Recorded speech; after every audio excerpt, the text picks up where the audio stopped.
அதாவது ஆகாரத்திற்காக அழுக்கை சாப்பிட்டு தடாகத்தை சுத்தப்படுத்துகிறதே மீன். அதை போல நாம் எப்படி 2 திராவிட மனங்கள் என்னை ஆட்கொண்டு விட்டது என்பதை பாருங்கள். தாமரை பூத்த தடாகங்களே, உண்மை தந்த காலத்திலே எங்கள் தூய்மை சகோதரர் தூர்ந்து மடிந்ததை சொல்லவோ ஞானத்திலே.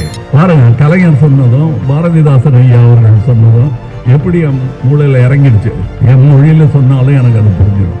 ஏன்னா அதோட கருத்து ஆழம் மொழி கடந்தது. இதையெல்லாம் ஏற்றுக்கொண்டு இப்ப நம்ம நிறைய யூடியூப்ல பார்க்கணும். கிண்டல் அடிக்கிறாங்க, கேலியா பேசுறாங்க. ஆனால் அது ஒத்துக்கொள்ளப்பட்ட உண்மை. 2 மலையாளிகள் சந்திச்சுட்டாங்கன்னா, ஓ மலையாளியானோ அப்படின்றாங்களே, நம்ம தமிழர்களும் தமிழனானோ அப்படின்னு சொல்றாங்க. தமிழ்தானே அடடே வா அப்படின்னு சொல்றது எல்லாருக்கும் உண்டு.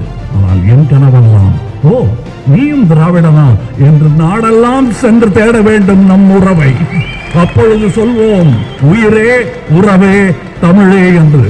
இந்த மேடையில் என்னை நிறுத்தி இவர்கள் அலங்காரமாய் உட்கார்ந்திருப்பதை பார்க்க வைத்ததற்கு நன்றி. இந்த அரங்கத்தின் அறிவாளிகள் மேடையிலும் அரங்கத்திலும் அமர்ந்திருக்கிறார்கள்.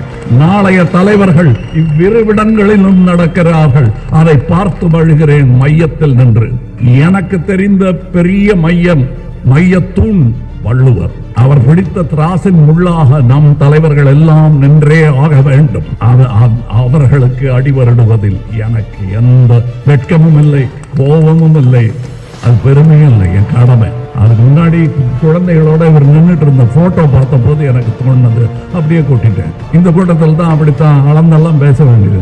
மனசில் பட்டது பேசலாம், ஆனா வெளியே போகும்போது ஜாக்கிரதையா பேசலாம். அது எனக்கு தெரியும். இங்கே என்னை அவர்கள் ஏன் கொண்டாடுகிறார்கள் என்றால், ஆகாரத்திற்காக மற்றவரின் மேல் என் குளத்தில் போட்ட குப்பையெல்லாம் நானும் சாப்பிட்டு தான் இருந்தேன். இன்னைக்கு என்னை பல பேர் சொல்லி கூப்பிடுறாங்க. எல்லாமே எனக்கு பொருந்தும். எனக்கு எல்லா வேஷமும் போட்டிருக்கேன். எனக்கு நீ வேஷம் கட்டாத.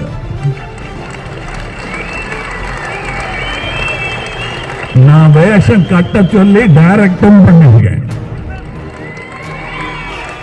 சரித்திரம் வேறு புராணம் வேறு என்று புரிந்தவர் யாம்.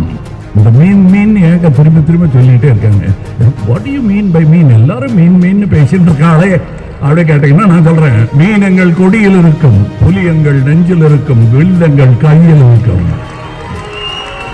வில் இருந்தால் வழி உண்டு. There is a will of English.